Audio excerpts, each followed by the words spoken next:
Hi, how to use the Equalizer on Sony WF-C500 earphones. First, download the Sony Headphones app from the Google Play or the App Store.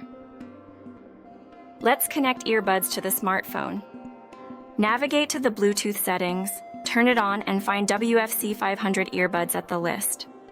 After that, open the Headphones app. Take your earbuds out of the case,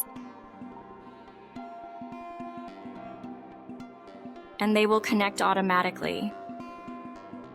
Navigate to the sound section and click on the arrow to access the equalizer settings.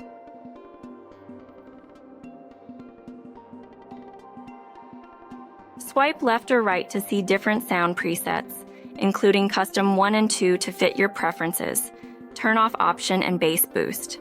Notice how the sliders change as you switch between these presets. Let's select the custom one and tap on the settings icon to personalize your audio. You will see sliders to adjust frequencies at 400, 1K, 2.5K, 6.3K, and 16K. Move the sliders up or down to adjust the volume levels of different frequencies based on your preference. Adjust the bass level using the clear bass option. Thanks for watching. You'll find more tips for your earphones in the playlist. If you enjoyed this video, hit subscribe so our channel pops up first when you search for solutions.